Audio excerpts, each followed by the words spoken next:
Welcome students. Today I'll deliver about the lectures of appendicular skeleton. Appendicular skeleton is also a part of endoskeleton and it will be remaining within our appendages. Our endoskeleton again divided into two heads, axial skeleton as well as appendicular skeleton. I already described the characteristic features of axial skeleton to you in case of the human being. In axial skeleton, you find 80 number of bones generally present in there. From the 206 total bones of the human being, if the 80 bones should be remaining in the axial skeleton, the rest bone must be remain within the appendicular skeleton. You can subtract 80 from the 206. You can get how much? You can separate the 80 from the 206. Okay? 126 bone would be remaining there and 126 number of bones must be present in the appendicular skeleton. The appendicular skeleton generally appended from the axial skeleton towards the downward, which can toss to the substratum. That means they would be remaining at the ventral side and performing locomotion. Okay, it is further divided as per the graphic you have seen. It is further divided into two heads. Bones of Gaddel's or Gaddel's bones. Other head is known as Leaf's bones or bones of leaves. But Gaddel bones total will be, in case of human being, is 6 numbers and leaf bones comprises only 120 numbers. In total, you find 126 numbers. 126 bones are present in the appendicular skeleton, while your axial skeleton comprises 80 bones. In total, you find 206 bones. Okay? And what are the functions of the bones which are remaining in the appendicular skeleton? You see, due to presence of these bones in the appendages of the organism, vertebrate organism specifically, and they would be help the mechanical support to the locomotory organs, and also giving the power of the performing locomotion. Okay, and it provides the space for the arrangement of the muscles. Muscles would be connecting with the bones, and by the contraction and expansion, the organism can able to displace. Okay. And here it clearly known that the muscles would be move the bones, and due to presence of the bones, the organism can able to performing locomotion. Okay, so for the purpose of locomotion, bones also be supporting in that part. Okay, and let us go in detail regarding the appendicular skeleton, which was present inside the viscera as a part of the endoskeleton. Okay, it is a portion of an endoskeleton, no doubt. It consists of the Gaddels or Gaddel bones and bones of leaves. There are 126 number of bones present in the human appendicular skeleton.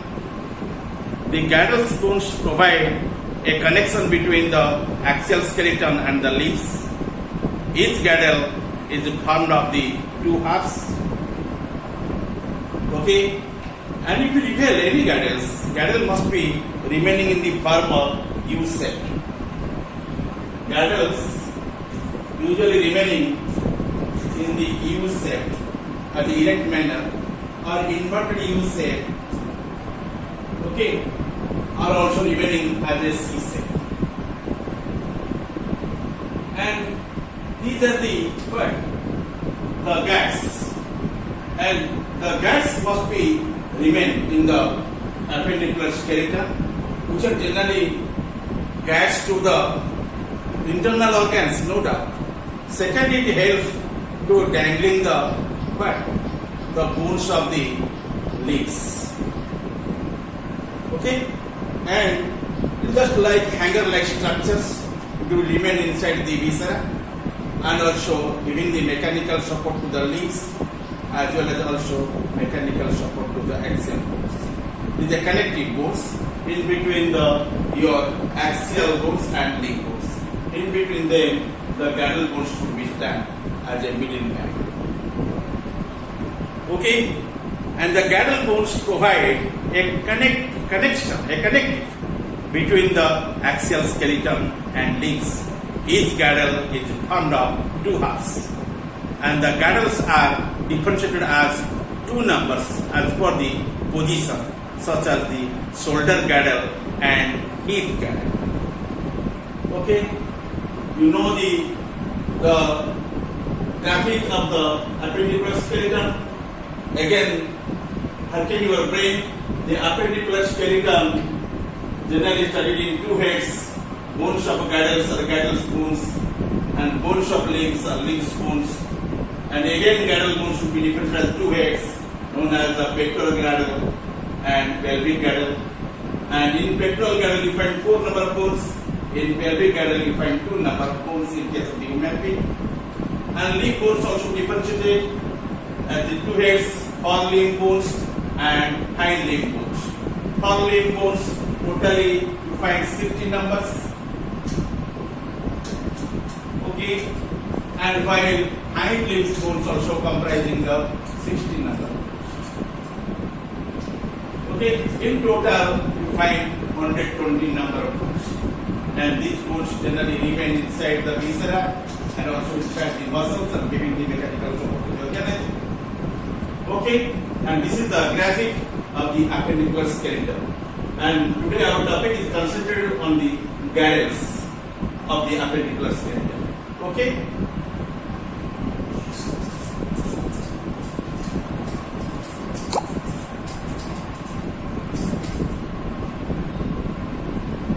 You go through the one graphic of the any vertebrate organism.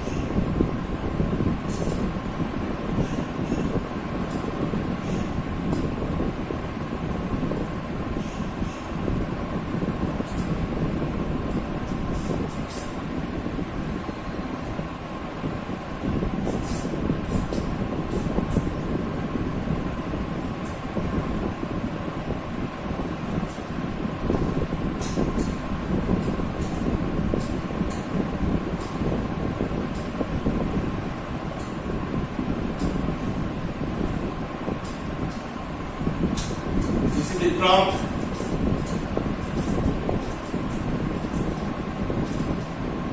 this is the head,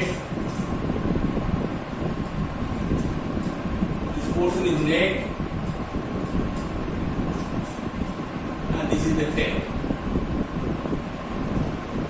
But in case of the human being, the tail is absent. You find the head, neck, and trunk. And you mark here.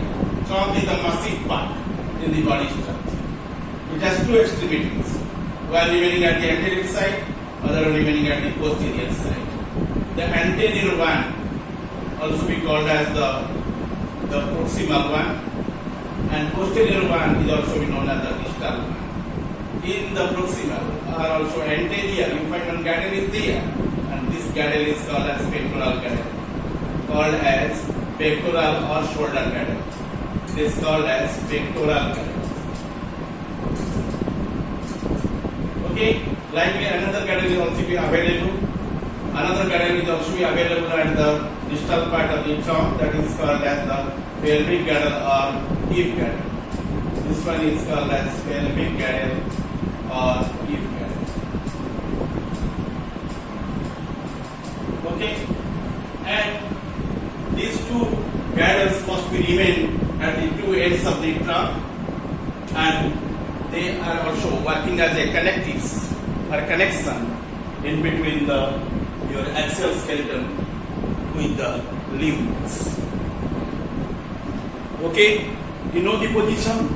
and this is the position of the your pectoral girdle, and this is the position of the your pelvic girdle.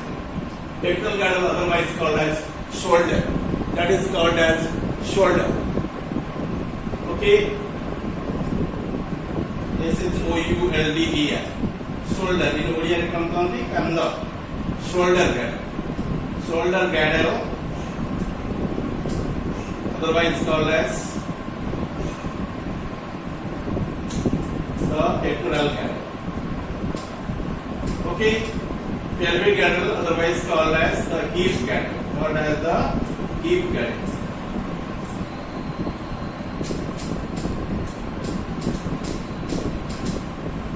Okay, and you mark the hip girdle available at the distal part of the trunk, while the shoulder girdle available at the antermost part of the trunk. And this shoulder girdle, otherwise called as pectoral girdle, and hip girdle, otherwise called as pelvic girdle. Okay, let us know about the shoulder girdle or pectoral girdle. Pectoral girdle lies on the posterolateral aspects of your upper region of the thorax, and each half of the pectoral girdle consists of two bones such as scapula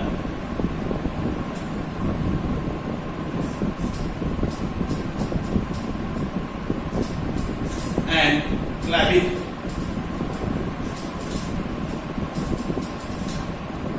Scapula and clavicle. Okay, the scapula and clavicle, these are the two components of the half of the pectoral girdle of the human being. After human being, other mammals are possessing the three bone components in their suprascapula, scapula and coracoid. Suprascapula, scapula and coracoid.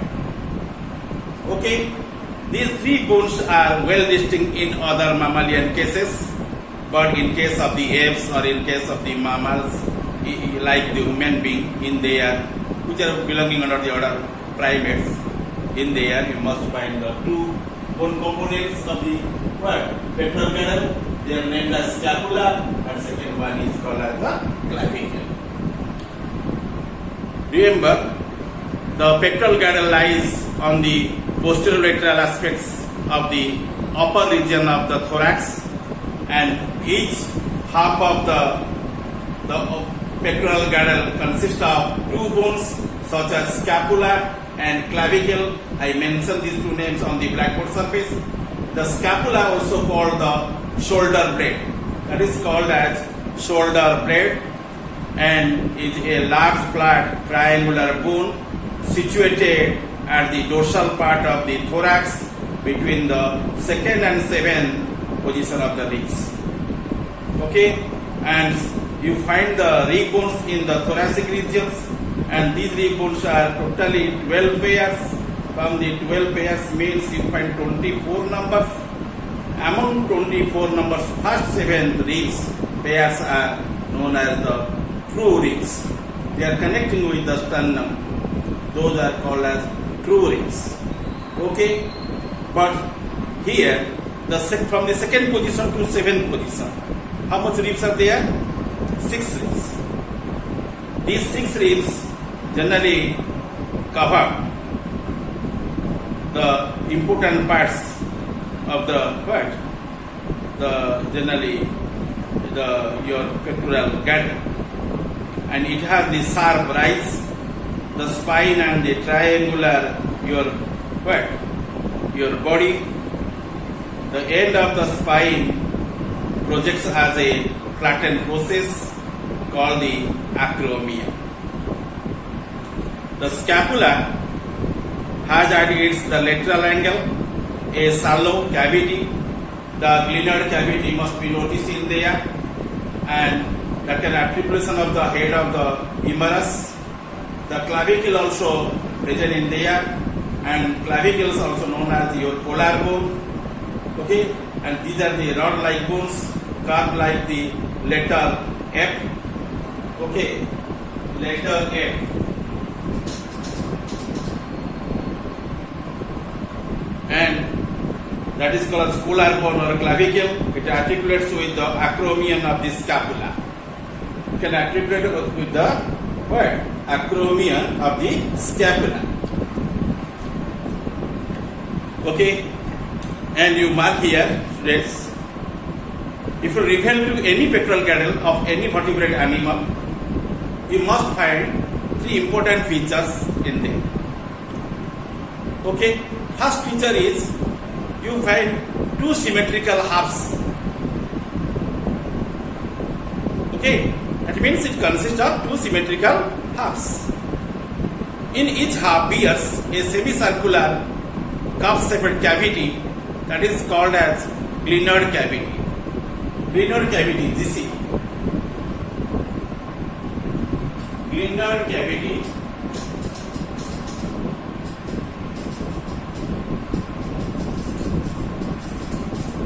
shortly said GC, and this cavity usually constituted by three bones. Okay, three bones are aggregatively constituted it. What are these? Some are explained. This is composed by your coracoid and scapula. Sometimes also you find the acromion process also will help in the construction.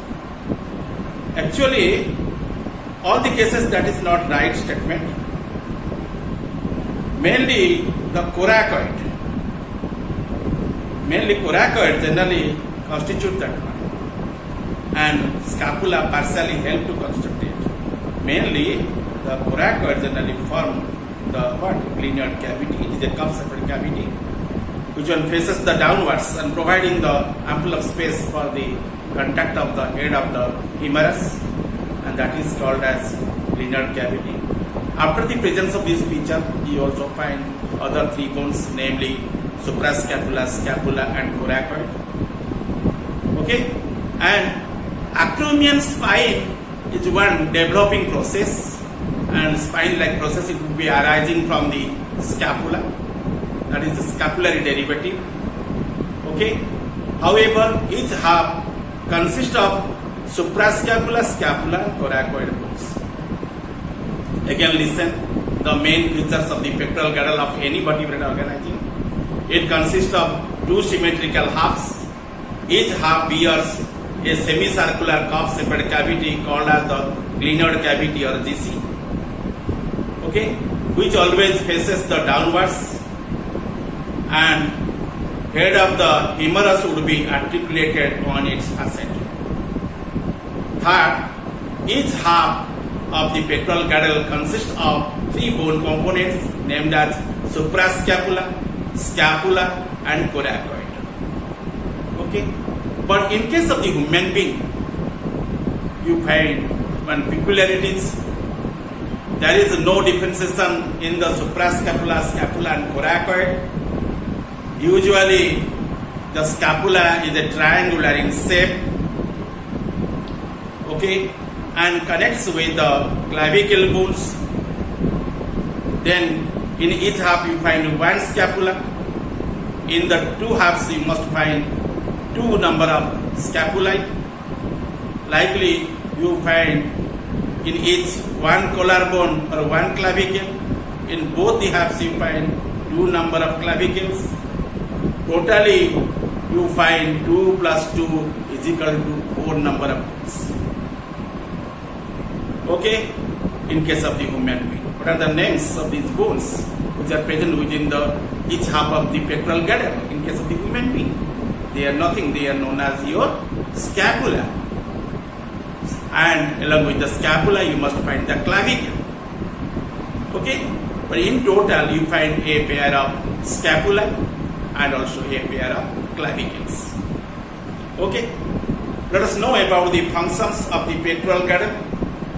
The pectoral girdle provides the articulation to the arm bones. Secondly, it provides the attachment of certain muscles of the arm.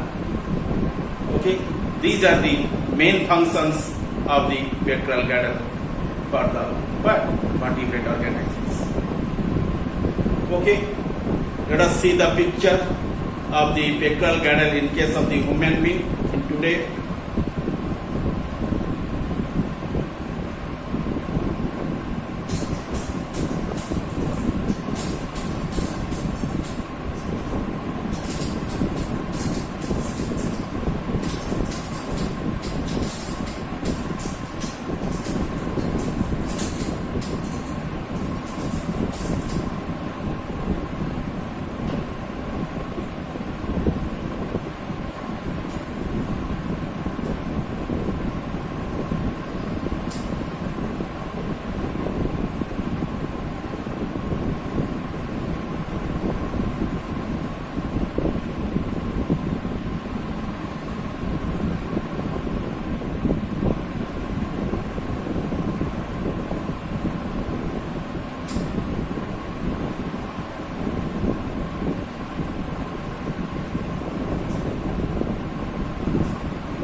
your attention towards the blackboard. I already plotted one half of the pectoral girdle of the human. This is one half, not complete. One half of the pectoral girdle.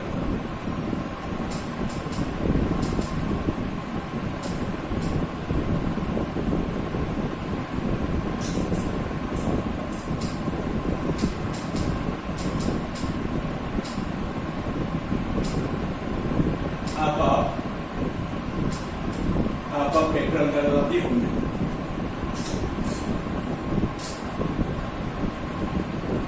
On this diagram, you find this triangular structure is nothing that is called as your scapula. This portion is called as scapula. Okay? Scapula is very broad and triangular in form. It bears the spine, which runs towards the outside. That is called as acromion process. On the way, you can connect with your clavicle, and also you find your superior your border, and you also find another process also nearby your feet that is called as coracoid process. At the back side of it, you find the supraspinous fossa in there, and this type of your girdle must be found in the shoulder region in case of the human being. That is called as the pectoral girdle or shoulder girdle of the human being. Okay, but this one is the half of your pectoral girdle or shoulder girdle of the human being. Okay, you must find two bones. Very important bones are the scapula. Other one is called as the clavicle. Okay, the clavicle is a bar-like bone. It connects with it. And this is the called as the half of the pectoral girdle of the human being. Let us know about your pelvic girdle, which is present at the hip region of the animal, and also in the case of the human being. And usually the vertebrate organism possessing the pelvic girdle at the distalmost part of the trunk or hip, that is called as also hip girdle. The common features of the pelvic girdle is there. The bones is having two identical halves, each one called as the os innominatum. Os innominatum. In case of the pelvic girdle,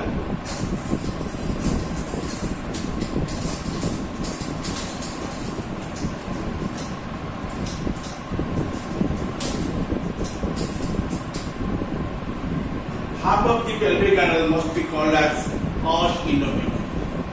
Os innominatum. Okay. Enter one is called as innominatum of girdle. Okay. Innominatum means complete. Os innominatum means half. Okay, and in entire pelvic girdle generally composed by the two halves. These are the identical in shape, size, and also what contents. And in each half you must find the three bones named as ilium, ischium, and pubis. Ilium, ischium, and pubis. These are the components. By them the pelvic girdle is formed up. In entire pelvic girdle, in entire means in innominatum of the pelvic girdle, you must get the two ilia and two ischia and two pubises. Okay, and mark here, in each half you find only one ilium, one ischium, and one pubis. What are the names of the bones? Ilium,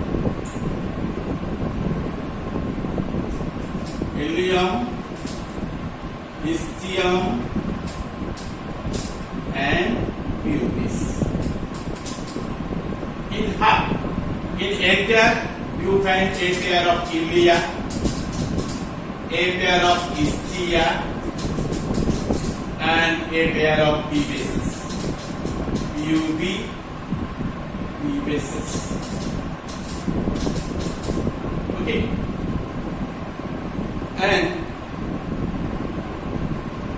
in pubises, you mark here that IS will be written as ES in front. Okay, and sometimes spelling will be presented likely PUBES instead of the PUBES.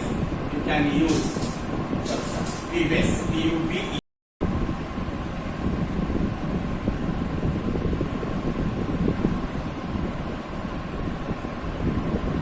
The pubic symphysis, spelling PUBIC, pubic symphysis, SYMPHYSIS, and pubic symphysis would be held to fusion of these two halves.